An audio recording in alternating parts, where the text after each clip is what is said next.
Assalamualaikum warahmatullahi wabarakatuh.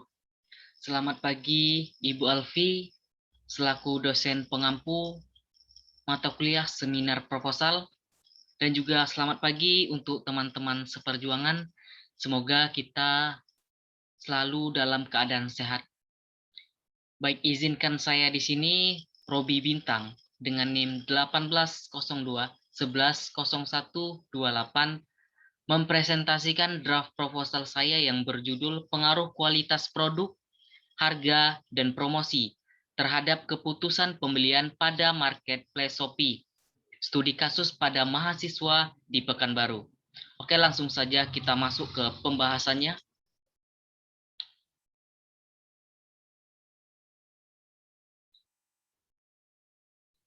Jumlah pengguna internet di Indonesia meningkat menjadi 196,7 juta jiwa hingga kuartal 2 pada tahun 2020. Jika pada 2018 lalu jumlah pengguna internet di Indonesia hanya 171,2 juta jiwa. Hal tersebut diketahui berdasarkan hasil yang dilakukan oleh Asosiasi Penyelenggara Jasa Internet Indonesia atau APJII. Survei tersebut dilakukan pada 2-25 Juni 2020.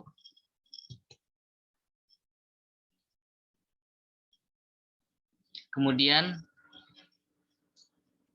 dari gambar sini kita bisa lihat hasil telusur persaingan toko online di Indonesia. Dari gambar tadi dapat diketahui bahwa deretan e-marketer terbaik di Indonesia pada tahun 2020 dengan urutan 5 teratas. Yang pertama adalah Shopee, kemudian Tokopedia, yang ketiga ada Bukalapak, yang keempat adalah Lazada, dan yang terakhir adalah Blibli.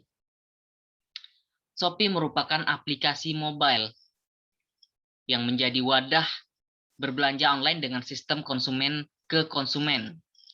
Shopee didirikan oleh Chris Feng yang sekaligus menjabat sebagai CEO lulusan terbaik di Universitas Singapura. Aplikasi ini merupakan wadah belanja online yang lebih fokus pada platform mobile, sehingga memudahkan banyak orang dalam mencari, berbelanja, dan berjualan langsung di ponselnya. Shopee menyediakan banyak produk, mulai dari gadget, fashion, kosmetik, elektronik, otomotif, dan lain sebagainya. Di era digitalisasi seperti sekarang ini, perkembangan teknologi dan informasi berjalan sangat pesat, sehingga menghasilkan suatu persaingan bisnis yang semakin ketat. Hal ini membuat para produsen untuk lebih berpikir kritis, kreatif, dan inovatif terhadap perubahan yang terjadi, baik di bidang sosial, budaya, politik, maupun ekonomi. Hal terpenting yang sebaiknya dilakukan oleh perusahaan agar berhasil dalam persaingan bisnis yaitu berupaya membangun strategi perusahaan guna mencapai tujuan untuk meningkatkan dan mempertahankan konsumen. Agar tujuan untuk agar tujuan tersebut dapat dicapai, maka setiap perusahaan harus berusaha dalam memproduksi suatu barang dan jasa yang sesuai dengan kebutuhan dan keinginan konsumen.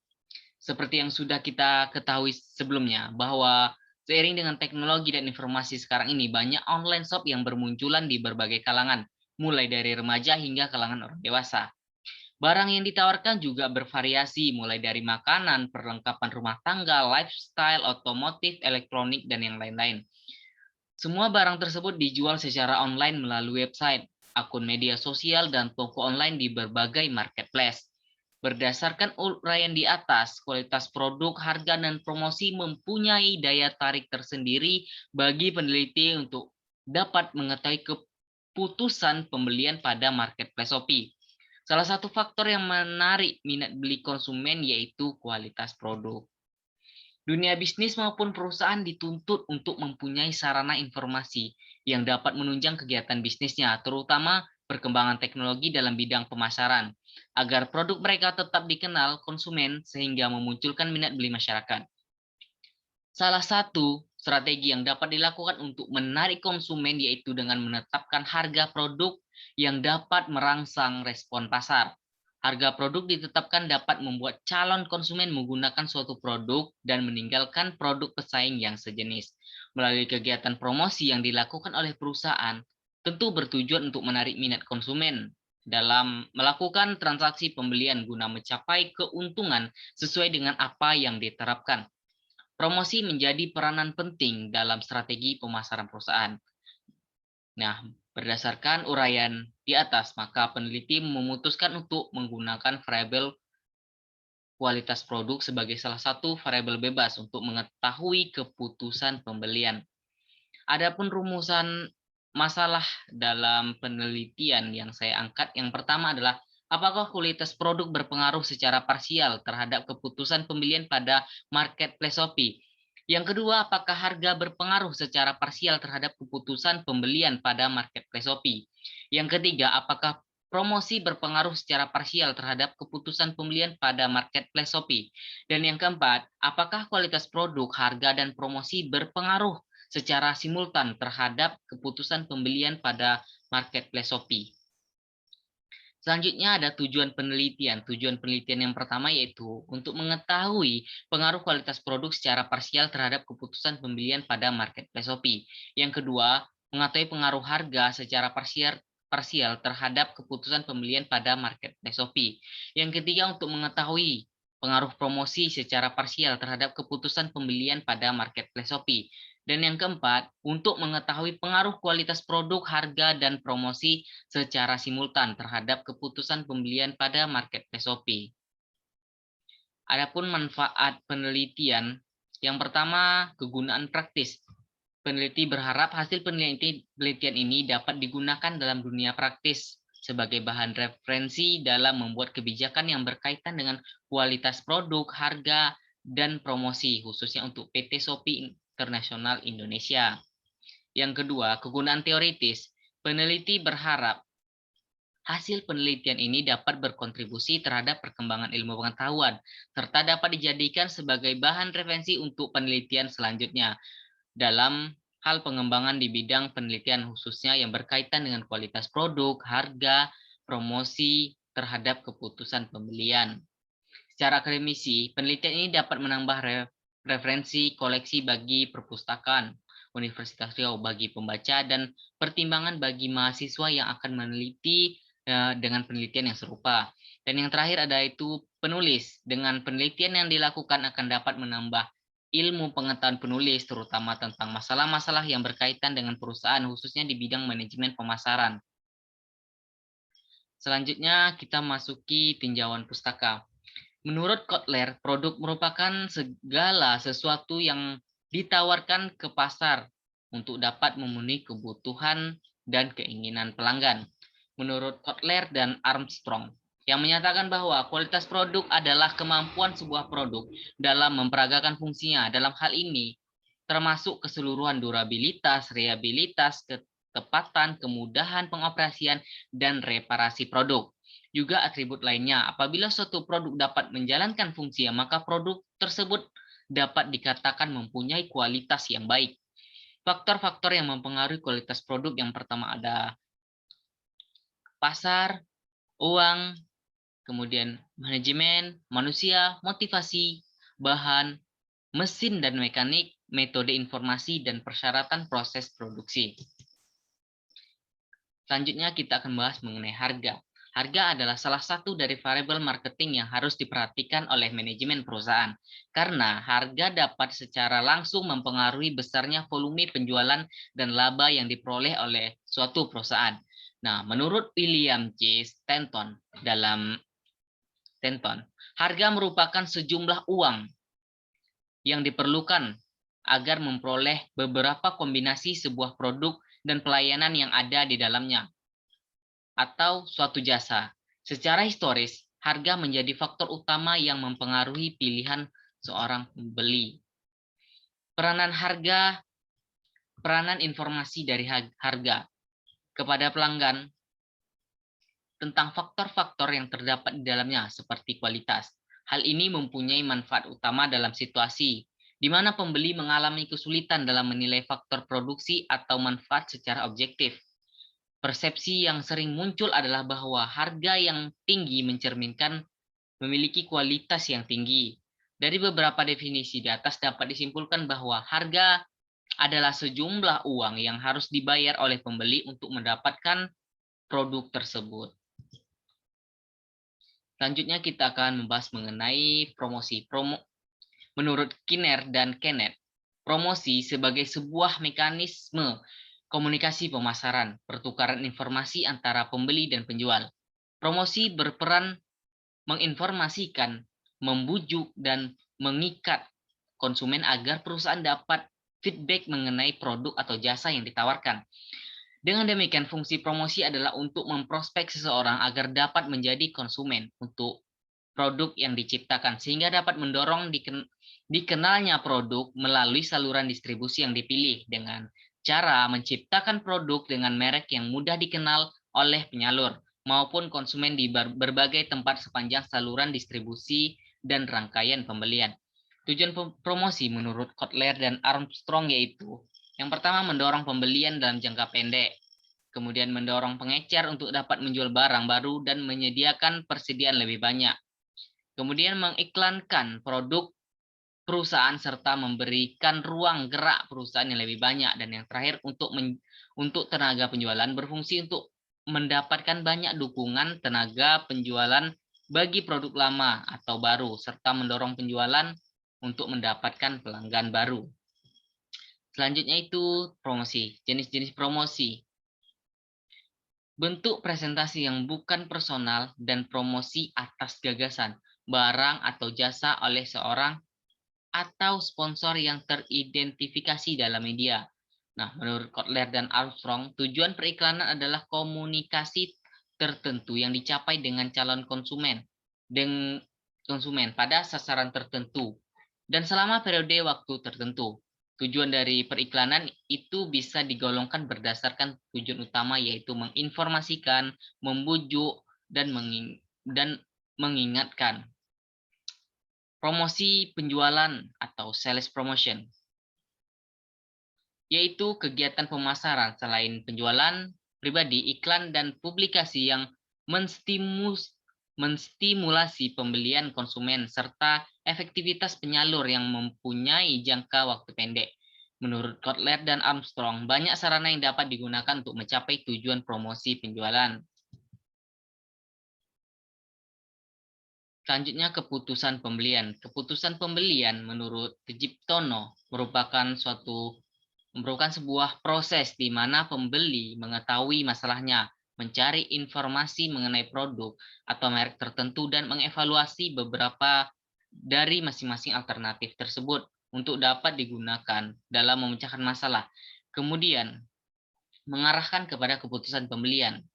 Menurut Kotler, keputusan pembelian merupakan tahapan yang dilakukan oleh konsumen sebelum melakukan keputusan pembelian suatu produk.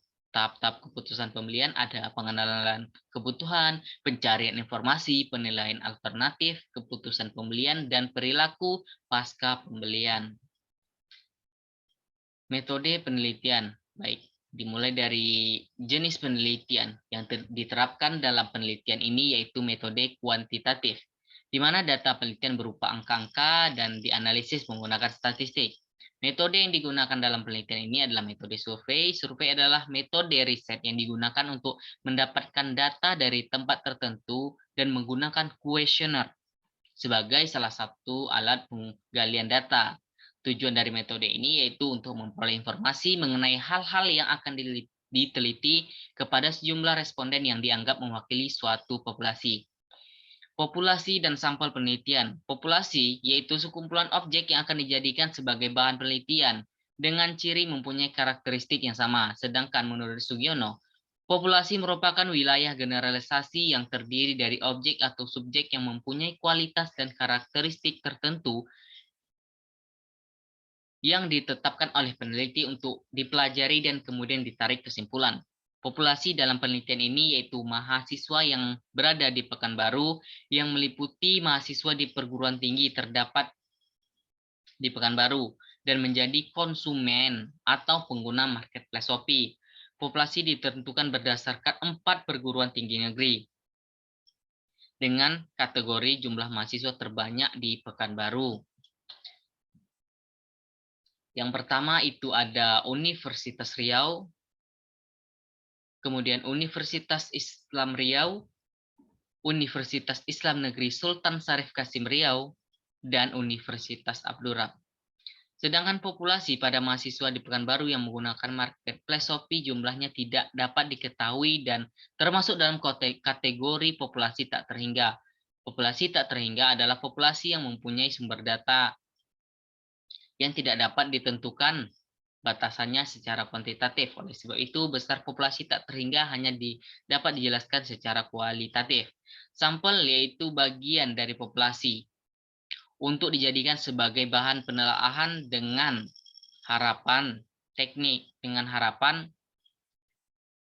contoh yang diambil dari populasi tersebut dapat mewakili representatif terhadap populasinya.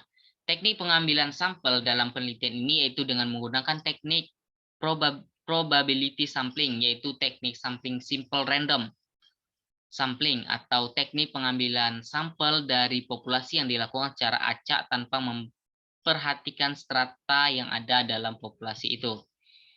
Kerangka konseptualnya bisa kita lihat di sini, yaitu kualitas produk, X1 harga, X2 promosi, X3 kemudian keputusan pembelian, yaitu Y.